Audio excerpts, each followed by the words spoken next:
नारायणगडावरून श्री संत भगवान बाबांना 36 वर्षाचा प्रवास अखेर लोकांनी संपविला. चारित्र्याला कलंकित करण्याचा प्रयत्न केला. फार त्रास दिला, फार त्रास झाला. नारायणगडावरून शेवटी उतरून हिमालयाच्या दिशेनं जावं लागलं. पण बाजीराव पाटील खरवंडीकरांच्या आईचे बनुमाईचे उपकार झाले या भागावर, या मराठवाड्यावर, या महाराष्ट्रावर, की त्यांच्या हट्टापायी बाजीराव पाटलांना पुन्हा भगवान बाबांना घेऊन यावं लागलं.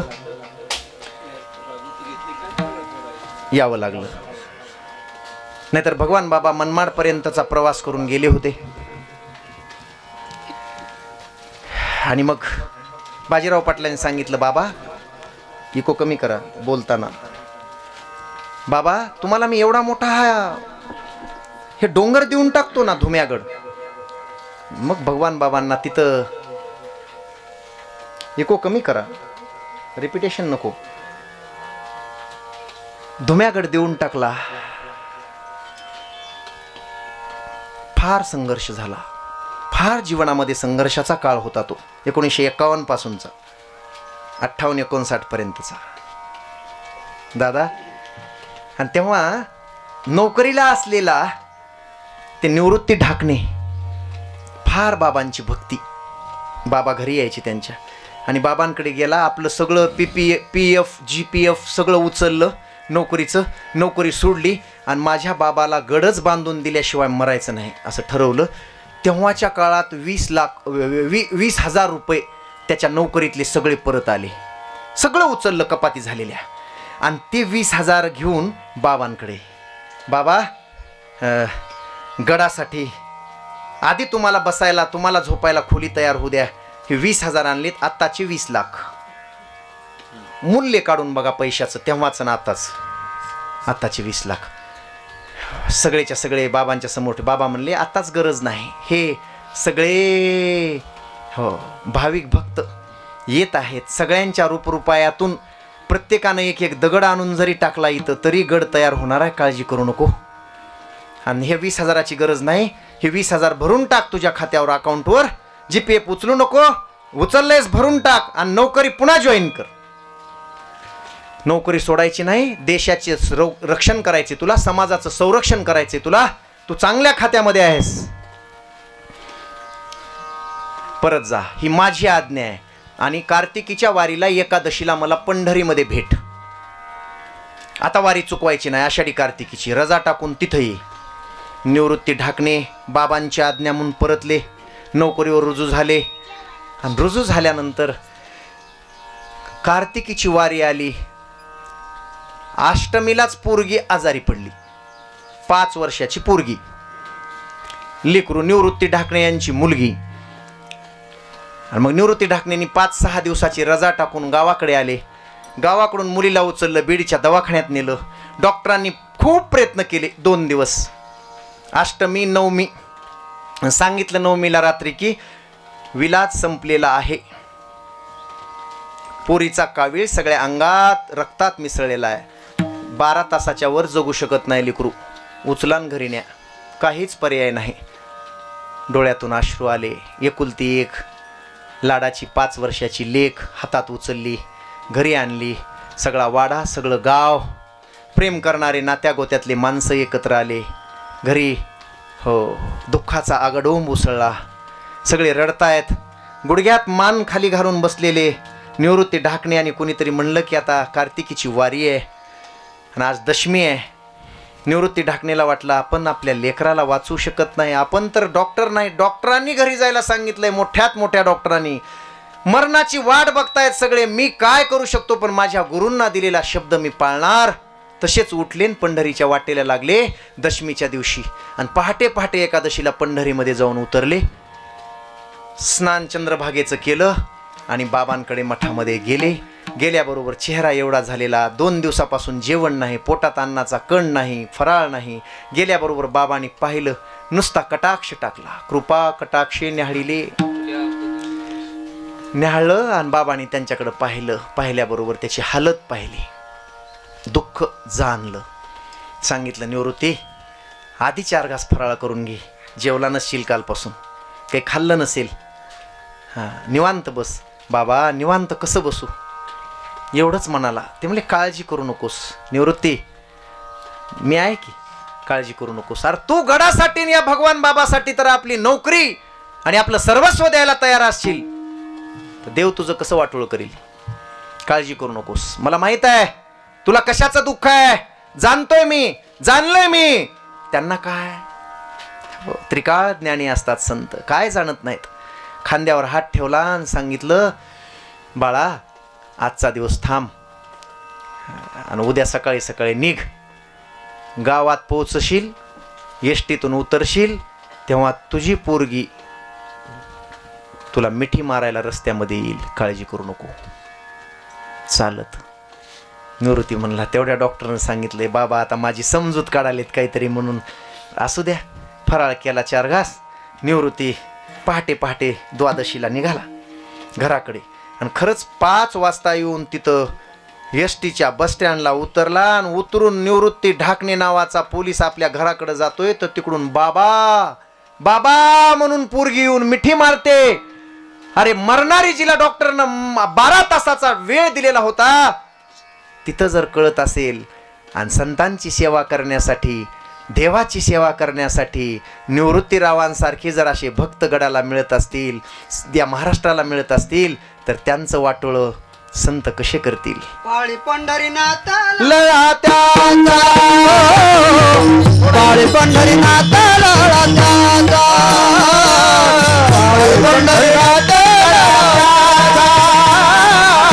पाळी पंढरीनाथा घरी त्याच्या हाती संत कृपावंत घरी त्याच्या हाती संत कृपावंत पाळी पंढरीनाथा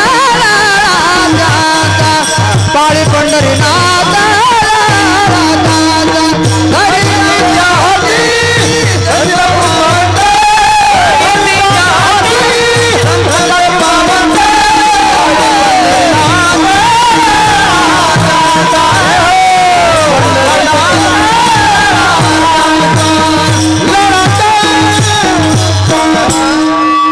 संतांनी बोललेला शब्द देवाला खरा करावा लागतो, खरा करावाच लागतो.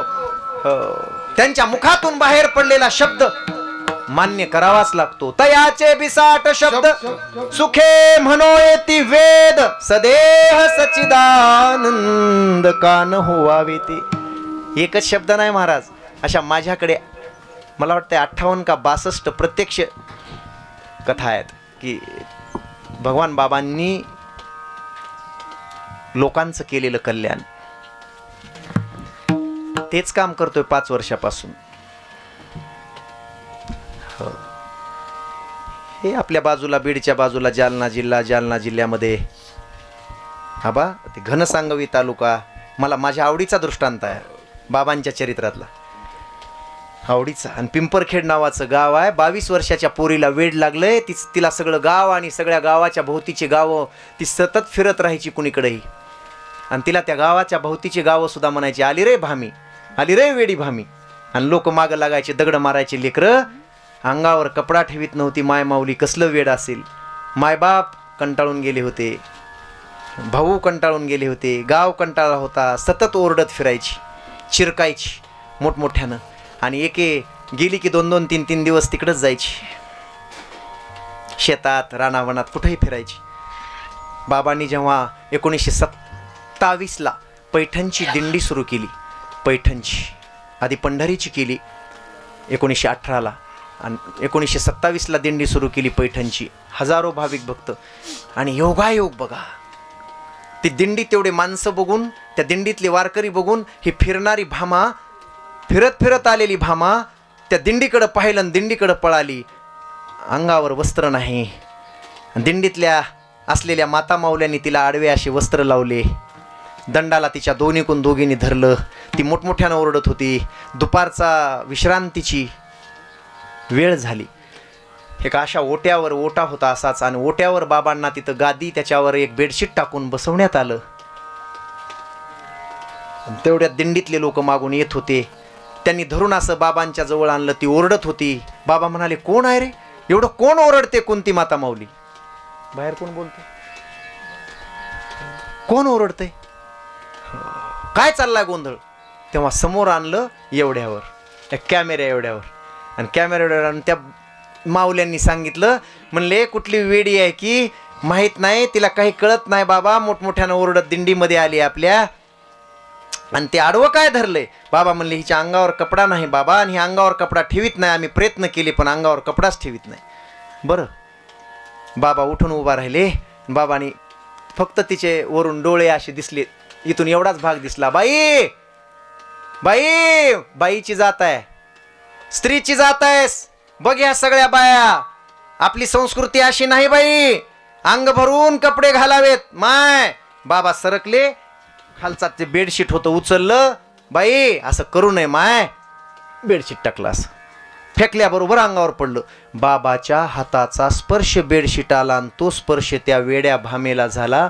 वेडी भामा त्या अंगावर पडल्याबरोबर तिनं लगेच बेडशीट धरलं, आणि बेडशीट धरल्याबरोबर अंगाभोवती गुंडाळून घेतलं. बेडशीटाचा स्पर्श जसा ज्ञानोबारायांचा स्पर्श रेड्याला व्हावा, रेडा ऋग्वेद बोलावा, तसा वेड्या भामेला बाबांच्या हाताचा स्पर्श झालेलं बेडशीट मिळावं, भामेचं वेड जावं, आणि तिथून पुढं सतत 25 वर्ष ती होती. तोपर्यंत कपडा दुसरा नाही, बेडशीटाच्या घड्याचे घड्या असायच्या, आणि बेडशीटाचा ढीग असायचा. माझ्या बाबानं मला बेडशीट घाल म्हणून सांगितलंय, बेडशीटातच मी राहणार. गळ्यापासून बेडशीट बांधायचं पायापर्यंत. त्या मायमाऊलीनं पुन्हा कधी कुणाला शरीर दिसू दिलं नाही. 25 वर्षे गावोगाव फिरायची, भजन करायची. पुढे 500 ते 600 बाया एकत्र करून तिनं स्वतःची पैठणची दिंडी तयार केली, आणि तिथून दिंडी आणायची, बाबाच्या दिंडीत मिसळायची. आजूबाजूच्या गावातले लोक पुढे पुढे तर तिला 2004ला पुढे पुढे तर तिला हरिभक्त परायण सत्यभामाबाई महाराज जायभाई म्हणून त्या परिसरात ओळखून तिच्या पाया पडू लागले. काय सांगू, हो काय सांगू आता संतांचे उपकार, काय सांगू आता हो संतांचे उपकार, काय सांगू आता संतांचे उपकार, काय सांगू आता संतांचे उपकार, हो काय सांगू आता संतांचे उपकार, काय सांगू आता संतांचे उपकार, काय सांगू आता संतांचे उपकार, काय सांगू आता संतांचे उपकार, निरंतर जागविती, मज निरंतर जागवी, ओ मज निरंतर जागवी, मज निरंतर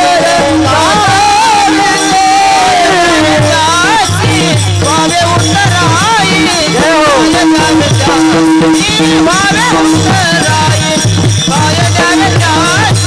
भावे उतराई,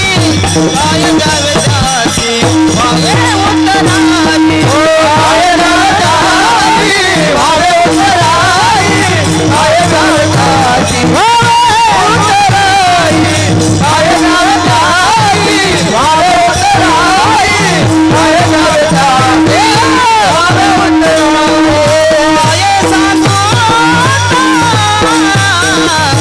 संतांचे उपकार, मज निरंतर जागविती, काय संतांचे उपकार, मज निरंतर जागविती.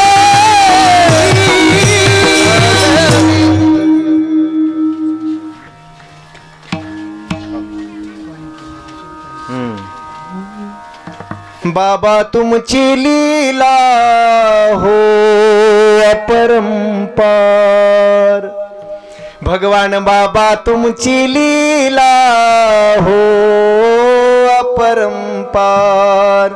नाम लिया जिसने वो तुम्हारा, नाम लिया बाबा जिसने वो तुम्हारा, हो गया भव से पार। भगवान बाबा तुमची लीला हो अपरंपार। मोहा ज्ञान में फंसे थे सारे, फिरते थे हम मारे मारे। कृपा तुम्हारी हो गई बाबा, कृपा तुम्हारी हो गई बाबा। किया दिन दलितों का उद्धार। भगवान बाबा तुम्हारी कृपा हो अपरंपार। आस यही एक पूरी कर दो, जीवन खुशियों से तुम भर दो। कृपा करो ए दाता हम पर, कृपा करो जी दाता हम पर। करो हम सबका उद्धार। भगवान बाबा तुमची कृपा हो अपरंपार। बाबा तुमची कृपा हो अपरंपार। मला गडावरून दिल्ली दिसते, कुणाच्या कृपेनं? मला सगळा 18 पगड जातीतल्या समाजाचं कल्याण करण्याचा मंत्र दिसतोय, कुठून? गडावरून. कुणाच्या कृपेनं? बाबाच्या कृपेनं. मी आज जो आहे तो फक्त भगवान बाबांच्या कृपेमुळं. मी जगात कुणाचं ऐकणार नाही, कुणाचं मानणार नाही. फक्त मी माथा रगडतो, नाहीतर मी झुकणार नाही, मी रुकणार नाही. मी घेतला वसा कधी टाकणार नाही. कधी कुणापुढे सत्तेसाठी लाचार होऊन झुकणार नाही. मोडेल पण वाकणार नाही. फक्त भगवान बाबाच्या चरणावर माथा झुकेल माझा, कारण तिथून मला सगळं दिसतंय. बाबांची कृपा आहे माझ्यावर. संत भगवान बाबांची ही कृपा आहे. भगवान बाबांनी सहज टाकलेले शब्द. अरे सहज कशाचे महाराज? चरित्र लिहिताना फार फार रडलो मी. फार बऱ्याच गावात रडलो अक्षरशः. लोक सांगत होते त्या कथा, पण समाजासमोर आल्या नाहीत या दऱ्याखोऱ्यातल्या कथा. बाबांचं कार्य सगळंच्या सगळं कार्य नाही आलं. हो, यायला पाहिजे होतं तेव्हाच. बाबांनी केलेली कृपा. सहज जरी बाबा बोलले, ते एकच वाक्य सांगू का शेवटचं? बाबा एवढे 18 पगड जातीतल्या सगळ्या काय चाललंय या महाराष्ट्रात सध्या मलाच कळ नाही. रडावं वाटायलंय मोठ्यानं माईक मध्ये. हो, हा या जातीचा, तो त्या जातीचा, ही जात तीन, ती जात हीन. आता काय चाललंय रे वारकरी संप्रदायात सुद्धा? वारकरी संप्रदायाला सुद्धा कुठं फेडतील पाप हे? वारकरी संप्रदायाला सुद्धा भिरूड लागला, भिरूड ह्या जातीवादाचा. लय झालं महाराज, लय झालं. उलटत असते. हा, कामाचं नाही. भगवान बाबांची बघा भक्त कोण कोण होते, जरा विचार करा. ज्या भगवान बाबा रुसले, भगवान बाबा निघाले म्हणून ज्या माईनं 3 दिवस पाणी सुद्धा पिलं नव्हतं, कोण होती विचार करा. आणि तिचा उपकार आहे की भगवान बाबाला परत आणलं. हे काय झालंय लोकांच्या डोक्याला? बाबा म्हणले होते शेवटी, माणसं ओ, फार त्रास सहन केला या दऱ्याखोऱ्यातल्या लोकांपर्यंत पोहोचण्यासाठी, दारादारात पोहोचण्यासाठी. तुमचा विकास अशानं कधीच होणार नाही. तुमचा विकास व्हायचा असेल तर एकच मंत्र आहे, जमिनी विका पण आधी शिक्षण शिका, तर तुम्ही माणसं व्हाल. आणि शिक्षणाशिवाय तुम्हाला पर्याय नाही. शिक्षणच माणसाला मोठं बनवू शकतंय, शिक्षणाशिवाय पर्याय नाही. शेवटी रुबी हॉलला जाताना पुण्याच्या त्या मोठ्या दवाखान्यात बळजबरीनं लोकांनी भक्तांनी पाठविताना टांग्यातून पाथर्डीपर्यंतचा प्रवास करायचा होता. गडावर जमलेल्या हजारो भाविक भक्तांना हात वर करून टांग्याला एक हात धरून लटलट पाये करत होते. तशा वेळेत बाबांनी सांगितलं, माणसो, 57 वर्षाचा हा भगवान बुवाचा संघर्ष, हो, एवढ्या त्रासातून मी हे सगळं काढलंय आणि तुमच्यापर्यंत पोहोचवलंय. माणसो, एकच लक्षात ठेवा, माझं शेवटचं वाक्य तुम्हाला शेवटचं सांगणं असेल, भगवान बुवा या शरीरानं परत नाही आला तरी चालेल. एखाद्या माणसामुळे समाज कधी मरत नसतो, पण भगवान बुवानी सांगितलेला विचार जर तुम्ही नाही पाळला तर तुम्ही जिवंत असून मेलेले आहात. भगवान बुवानी सांगितलेला 57 वर्षातला विचार आहे. 18 पगड जातीतल्या लोकांनो, हातात हात घालून चाला. कुणी कुणाच्या पायात पाय घालाल तर तुमचा विकास कधीच शक्य नाही. तुम्ही असेच राहाल. हा भगवान बुवांचा, भगवान बाबांचा सगळ्यात महत्त्वाचा संदेश आहे. सगळ्या समाजाला संदेश आहे. आणि तोच संदेश घेऊन लोकनेता कोणी होऊ शकत नाही. एका जातीवर कोणी निवडून येत नाही, एका जातीवर लोकनेता होत नाही, एका जातीवर एवढा मोठा माणूस होऊ शकत नाही. दैवत म्हणून ज्याची पूजा होते तेवढा मोठा माणूस एका जातीवर कधी होऊ शकतो? कोण होऊ शकतो? छत्रपती शिवरायांच्या मार्गाने जो चालतो, 18 पगड जातीसाठी, शेतकऱ्यांसाठी, कष्टकऱ्यांसाठी रात्रंदिवस झिजतो. कोण होतं गोदावरीच्या काठावर 21 दिवस ज्या माणसानं पॅन्ट इतका घेऊन चिखलातून लोकांच्या गोदड्यावर बसून आणि चटणी भाकर खाऊन 21 दिवस असा नेता दाखवा महाराष्ट्रामध्ये, गावोगाव पोहोचून कुठल्या जातीचे लोक होते होतं कोणाला माहित? अरे प्रत्येका जवळ पोहोचला, प्रत्येकाचं दुःख वाटून घेतलं आणि म्हणून लोकनेता झाला. कुठल्याही जातीचे लोक साहेबाचं नाव आदरानं घेतल्याबरोबर त्यानं टाळीच वाजवली पाहिजे. जर इमानदार असेल त्यानं, टाळीच, कुठेही जा तुम्ही, टाळीच वाजवली पाहिजे. मुंडे साहेबाचं नाव निघाल्याबरोबर ह्या दर्या खोऱ्यात फिरून कोण फिरतंय? अरे वरून येऊन बघून गेले मुख्यमंत्री, तेव्हाचे मंत्री सगळे वरून हेलिकॉप्टरनं बघून गेले, पण बैलगाडीत बसून स्वतः बैलगाडी हाकत या लोकांचं दुःख वाटून घेत फिरत होता. मी 250 पानाचं चरित्र लिहिले त्यांच्यावर. कधी आला प्रसंग, कधी सेपरेट कार्यक्रमाचा. आज काही तो कार्यक्रम नाही, आज मारुतीरायांचा संतांचा कार्यक्रम आहे, त्यामुळे यापुरतंच बोललो. माणसं एक लक्षात ठेवा, विचार मरू देऊ नका. ज्या दिवशी भगवान बाबांचा विचार मरेल, ज्या दिवशी आदरणीय साहेबांचा विचार तुमच्यातला मरेल, त्या दिवशी आपली चव नाही. आपण मेलेलो असू, आपण जिवंत असून काही उपयोग नाही. म्हणून लोक काय म्हणतात यापेक्षा एक सांगू, सगळ्यात महत्त्वाचं, ज्यांचा कोणी वाली नाही, ज्यांचा कोणी वाणी नाही, मग तो कुठलाही असो, कोणीही असो, त्यांचा आवाज बना, त्यांना सहकार्य करा, त्यांना मदत करा आणि आपल्या लेकरा बाळांना खूप शिकवा. शिक्षणाशिवाय आपला उद्धार नाही. आज लोक जे जळायलेत आपल्यावर फक्त शिक्षणामुळं, आणि हा भगवान बाबांचा शब्द आहे. दारापर्यंत येऊन एकच सांगितलं होतं, जमिनी विका पण शिक्षण शिका. आज माझं गाव एक गाव आहे, डोंगरातलं गाव आहे, 350 कर्मचारी आहेत. Not a joke. फक्त 150 उमरा आहे, 150 घर आहेत, आणि त्या 150 घरात एका घरात 4-4, 5-5 नोकरीला आहेत. महाराज तुमचं काय? आम्हाला हा भगवान बाबाचा मंत्र घेऊन आम्ही चाललोत. दोन्ही लेकरं माझे MD ला आहेत. फक्त शिक्षण. अरे जमीन एवढ्या जागेसाठी लेकरा बाळासह भांडणं कशाला खेटायला? अरे जाऊ द्या हातभर, 25 एकर घेईल उद्या तू, अर्धा एकर आज विका, उद्या 25 एकर घेण्याची ताकद आहे त्याच्यात. चला बोला. एक सायकल मिळत नव्हती, आज मी 3-3 गाड्या बदलू फिरतो. कशाची ताकद आहे? फक्त शिक्षणाची. माईच्या शिक्षणाशिवाय माणूस मोठा होत नाही, होतच नाही. आधी म्हणून शिकलंच पाहिजे. शिक्षण एवढं शिका आणि आपल्या लेकरांना चांगल्या शाळेत घाला, तरच तुमचा उद्धार आहे, तरच तुमचा विकास आहे. सांगा की ऊस तोडायला जाणारे माणसं, डोंगर दऱ्यातले माणसं, महाराज 2,28,00,000 रुपये दिले काल एका गावानं गडासाठी.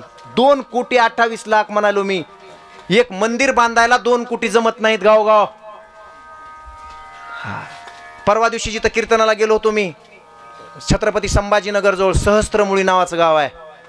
गावात घर आहेत 40 आणि त्या गावानं 28,00,000 रुपये दिले. 28,00,000. बाबा समोर होतो मी, शास्त्रीजींचाच काला होता. त्या काल्याच्या कीर्तनात आदल्या दिवशी माझं होतं कीर्तन. कुठून आले?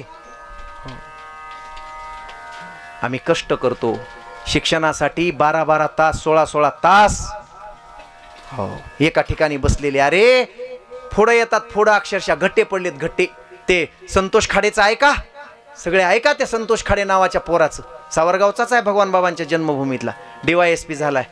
त्यानं सांगितलं 1.5 एकर शेत नव्हतं, माळ रानाचं शेत, काही पिकत नव्हतं, खायला गोंडर सुद्धा होत नव्हतं पोतभर. मग एवढा मोठा कसा झालास तू? काही नाही. त्यानं सांगितलं, मला माझ्या वडिलांनी कारखान्याचे 2 लाख उचलून पुण्याला भरून तिथं ठेवलं, 3 वर्षासाठी ठेवलं. मग 3 वर्षात, अरे लोक तर 10-10 वर्ष करतात स्पर्धा परीक्षेची तयारी, तू कसा झालास तयार? त्यानं एकच वाक्य सांगितलं, मला फार आवडलं.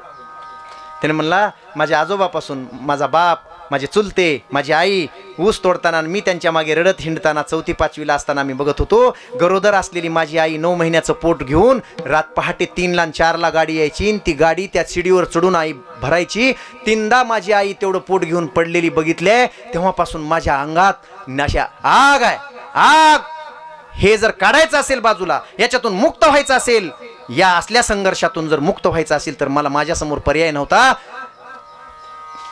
त्या उसाच्या मोळ्या वाहून माझ्या बापाच्या खांद्यावर एवढ्या गाठी आल्या होत्या. मला त्या गाठी दिसायच्या. जेव्हा मी पुण्यात अभ्यास करायचो मला एक डुकली आली की माझा बाप दिसायचा मला समोर. माझ्या बापाच्या खांद्यावरच्या गाठी दिसायच्या मला, आणि माझ्या आईचं ते पडलेलं, आणि त्या माझ्या आईचं तिथं त्या सरीमध्ये आई तीनदा उलथून पडलेली, मला ते दिसायचं. मी माझ्यासाठी DYSP झालो नाही, माझ्या बापाच्या खांद्यावरच्या गाठीचं ऑपरेशन करण्यासाठी, माझ्या आईला सुखी करण्यासाठी फक्त मी DYSP झालोय. मला माझी मायबाप पुस्तकात दिसायची म्हणून मला झोप येत नव्हती. 18 तास अभ्यास केला आणि आज इथं येऊन पोहोचलो. संतोष खाडेसाठी किती टाळ्या वाजवाव्यात.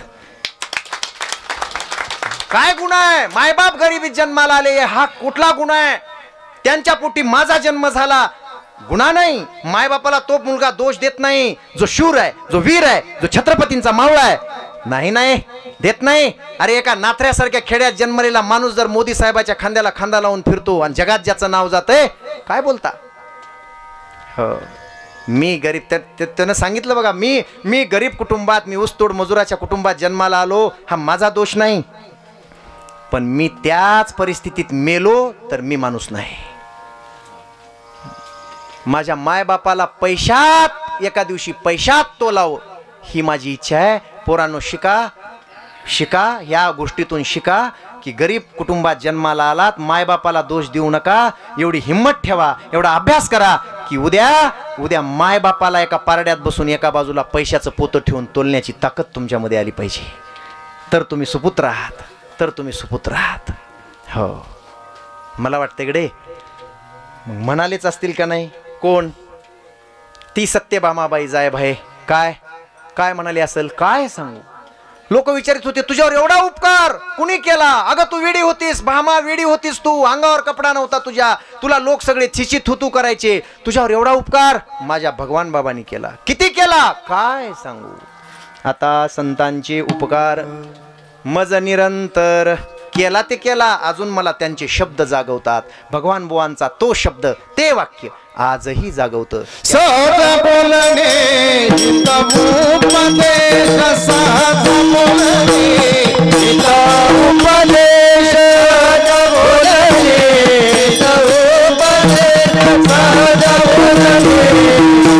उपदेश, सहज बोलणे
ओम नमः शिवाय. हरि ओम नमः शिवाय. ओम नमः शिवाय. हरि ओम नमः शिवाय. हरि ओम नमः शिवाय. हरि ओम नमः शिवाय. ओम नमः शिवाय. हरि ओम नमः शिवाय. ओम नमः शिवाय. हरि ओम नमः शिवाय. ओम नमः शिवाय. हरि ओम नमः शिवाय. ओम नमः शिवाय. हरि ओम नमः शिवाय. ओम नमः शिवाय. हरि ओम नमः शिवाय. ओम नमः शिवाय. हरि ओम नमः शिवाय. हरि ओम नमः शिवाय.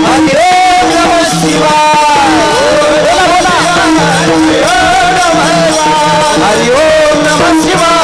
हरि ओम नमः शिवाय. हरि ओम नमः शिवाय. ओम नमः शिवाय.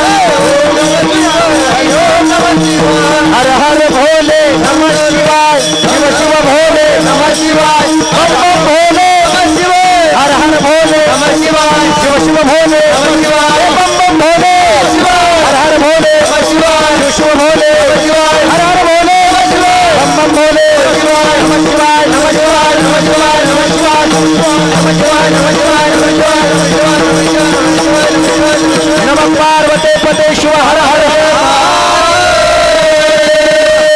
हर हर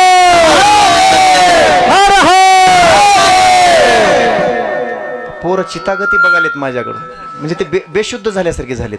का झालेत मला कळलं ना बाबा. हे बघा, मी फक्त 1.25 घंट्यात कीर्तन सोडलं, मला उभा केलं.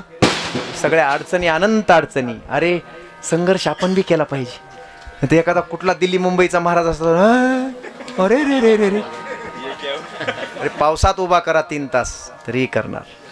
हा, केलंच पाहिजे. ज्या भगवान बाबांनी दारोदार येऊन काय परिस्थिती होती ते केलं. तुम्हाला मला माझ्यासाठी हे केलं. सहज बोलणे हितो उपदेश करोनी सायास शिकविती. सहज शब्द टाकतात, उपदेश करतात. आपण ऐकला पाहिजे. नाही ऐकला तर जवळ येऊन हाताला धरून. हो, अर्भकाचे साठी पंते हाती धरली पाटी. आणि एकदा आता टाळ्या वाजवा त्या स्पीकरवाल्यासाठी की बॅटरीवर इतकं सुंदर चालवायला बिचार. आता त्याची बॅटरी डाऊन होत आली म्हणून मी माझ्या बॅटरीचं बटन बंद करायलो. ते काय मचमच करायला सगळं. मृदंगाचार्य म्हणाला, काय झालं आपोआप कसं डाऊन व्हायले? डाऊन नाही, बॅटरीवर चालवलंय. इतकं सुंदर चालवलंय. खरंच हिरा आहेस तू, हिरा हिरा आहेस. अरे वा वा गायस, खूप छान झालं. मला वाटलं नव्हतं, मला अपेक्षा नव्हती. माझ्या माता माऊल्या बहिणीसाठी टाळ्या वाजवाकडे एकदा. बहिणी वा, माझ्या बहिणींनो, मी लातूरकडचा हो. जरा काही शब्द असे तिकडचे येऊ लागलेत का? काय बोलला लाव की काय नाही की, काय कळलं की काय नाही की, तुम्हाला कळलं का नाही की, मला काय कळलं तुम्हाला काय कळलं ही मी मला कळलं का करू लावून काय नाही. हा, तेव्हा चालतो हो मायच्या, तुम्ही नव्हतो. आता काय सांगू लाव की, हा लाडक्या बहिणींनो, 4 गोष्टी करू नका, पगार बंद व्हायले. 4 गोष्टी करू नका. काय? तुमच्या नावावर GST लावून सोनं खरेदी करू नका. तुमच्या नावावर 4 व्हीलर गाडी खरेदी करू नका. तुमच्या नावावर बँकेत बॉन्ड करू नका. तुमच्या नावावर शेती प्लॉट करू नका. पगार बंद व्हायलेली आहे. जर असं केलं तर पगार बंद व्हायले. सगळे साठलेले पैसे आहेत का नाही तसेच ठेवा. काही घेऊ नका, सोनं नाणं काही घेऊ नका बरं का. मग हे जमलेले पैसे आहेत, काय करावं? तुम्हाला प्रश्न आला का नाही? काय करावं हे पगारीचे जमलेले पैसे? काही नाही, हे का धोतरात पसरतो, माझ्याजवळ सगळे देऊन काही करू नका. लाडक्या बहिणींनो, एक लक्षात ठेवा, भावाचं प्लॉट चांगल्या किमतीला जाते. भाच्यांनो, एक लक्षात ठेवा, मामा दुरावत चालला. मला आज खरं तर फार बोलायचं होतं त्या विषयावर. असू द्या, कार्यक्रम ज्याचा होता, माझा एक स्वभाव आहे, त्याच्याबद्दलच बोलत असतो.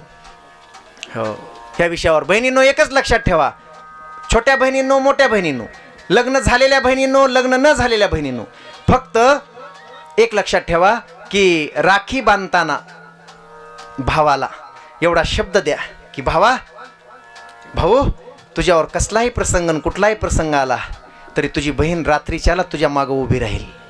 एक. आणि दुसरं, ऐका, आईला लक्ष्मी समजा बरं का, आणि बापाला भगवंत समजा. आणि आई बाप जर लक्ष्मी आणि नारायणाचा जोडा असेल, तुम्हाला आई बाप हे देव दिसत असतील तर त्यांची मान खाली जाईल असं कधी माझ्या बहिणींनो वागू नका. असं आयुष्यात कधी वागू नका. आयुष्यभर तुमच्यासाठी असल्या दऱ्या डोंगरामध्ये कष्ट करणारा मायबाप, समाजात उंच मानेनं ताट मानेनं जगणारे मायबाप, तुम्ही छत्रपती शिवरायांच्या स्वराज्यातली माणसं आहात. आपण तुम्ही तर असल्या माळाला होळाला येऊन अरे दगडं फोडले त्या माणसांनी, तिथं शेती निर्माण केली आपल्या बापदाद्यांनी. म्हणून समाजात ताट मानेनं चटणी भाकर घरी खाऊन तिकडं ताट मानेनं फिरणारा बाप कधी खाली मान नाही घातली पाहिजे. एवढंच कमवा आणि मग भावाला राखी बांधा. लय वाढलंय लिव्हिंग रिलेशनशिप. ते आमचे प्रेमानंदजी महाराज आदरणीय संत आहेत सध्याचे, फार मोठे भारतातले, वृंदावनला. दोन्ही किडन्या फेल आहेत 14 वर्षापासून, तरी जगतायत फक्त ईश्वराच्या नामचिंतनावर. बघा जाऊन, मी नाही सांगत, रिपोर्ट बघा. आणि त्यांनी परवा बोलले तर त्यांच्यावर काय काय महाराज, काय काय त्या मीडियानं ह्यांनी त्यांनी उचललं. का उचलावं? दिल्लीचे न्यायाधीश, दिल्लीचे वकील फार छान बोलले बघा. ते म्हणजे काय चुकलं त्यांचं? हो, ज्याला लाज नाही, ज्यांना इज्जत विकले त्यांनी फक्त प्रेमानंद महाराजांना बोट करावं असं. आणि टीका करावी त्यांच्यावर. ते बरोबर बोलले. हा देश कुणाचा? छत्रपती शिवरायांचा. अरे कल्याणच्या सुभेदाराची सून नजरेला पडली. माझ्या राजाला किती सुंदर पट्टराणी मिळेल म्हणून ज्या सुभेदारानं आणली सोनोजीनं, जी आणली राजा पुढे उभा केली, राजे तिथून उठले. वाह काय नजरानं आणलाय म्हणले. आणि जवळ गेले, जवळ जाऊन तिच्या सगळ्या रूपाला न्याहाळलं. माझ्या राजाने सगळ्या रूपाला न्याहाळलं. वाह काय सुंदर आहेस. थरथर थरथर थरथर कापत होती. सगळे टाळ्या वाजवत होते इकडून तिकडून. वाह राजांना आवडली, आपला नजरांना आवडला. कल्याणच्या सुभेदाराचा सगळा खजिना लुटला आणि त्याची ही सुनही लुटली. राजाला पटली, आवडली आणि कानाजवळ जाऊन सांगितलं, खरंच काय सुंदर आहेस. रंभा उर्वशी अप्सरांचं तेज आटावं, रंभा उर्वशी अप्सरा मेनका यांचं रूप आटावं आणि ते झऱ्याच्या रूपानं तुझ्यात उतरावं.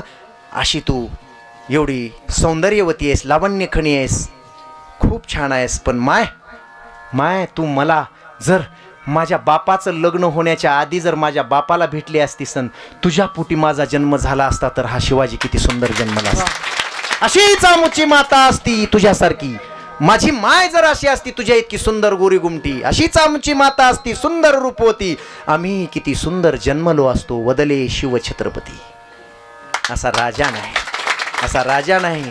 बोळवण केली, परत पाठवलं. सगळ्यांच्या माना खाली गेल्या मावळ्यांच्या. परत पाठवलं. घरी आल्याबरोबर सासऱ्यानं नवऱ्यानं पाटलानं विचारलं, अरे अरे परत कशी आलीस, तुझे हाल झाले असतील. तिनं सांगितलं, नाही मी कुठं गेले होते, माहेरला गेलते.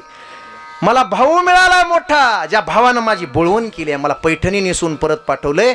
जगात तसला भाऊ नाही दुसरा. एवढा मोठा भाऊ मला मिळालाय. आता मला काही कमी नाही. मी त्या भावाची बहीण आहे. लक्षात ठेवा, तुम्ही भगवान बाबांच्या बहिणी आहात, तुम्ही वामन भाऊंच्या बहिणी आहात, तुम्ही लोकनेत्याच्या बहिणी आहात, तुम्ही छत्रपती शिवरायांच्या बहिणी आहात, तुम्ही लेकी आहात. कसं वागायचंय हे ठरवा. फक्त मायबापाची मान आणि या भावाला कधी ह्या मान खाली घालावी लागू नये. फक्त असं वागा, एवढंच वागून दाखवा. आणि रेशमाचा दोरा हातामध्ये बांधा. 1000ची राखी बांधू नका, 10-20 रुपयाचा गच्च दोरा बांधा. राखीकडे पाहिल्याबरोबर तुमच्या भावाला तुमची आठवण झाली पाहिजे. नाही भावाला मागताना ते मागा, दादा साडी नको, दादा काही भेट वस्तू नको, दादा एवढंच दे. काय देऊ ताई, बोल ना. काही नाही, आज तुझ्या पुढे तुझी बहीण उभा आहे. माझ्याकडे तुला पाहताना माझ्याकडे तुझी जी भावना तयार झाली, माझ्याकडे पाहताना तुझा जो दृष्टिकोन तयार झाला, तोच दृष्टिकोन या जगातल्या दिसलेल्या प्रत्येक स्त्रीमध्ये तुला दिसला पाहिजे. आणि जगातली प्रत्येक मुलगी तुला बहीण दिसली पाहिजे. या महाराष्ट्रात बलात्कार होणार नाहीत, या भारतात बलात्कार होणार नाहीत, आणि हा भारत महासत्ता झाल्याशिवाय राहणार नाही. ज्ञानेश्वर माऊली, ज्ञानेश्वर माऊली, ज्ञानेश्वर माऊली, ज्ञानेश्वर माऊली, जय ज्ञानेश्वर माऊली.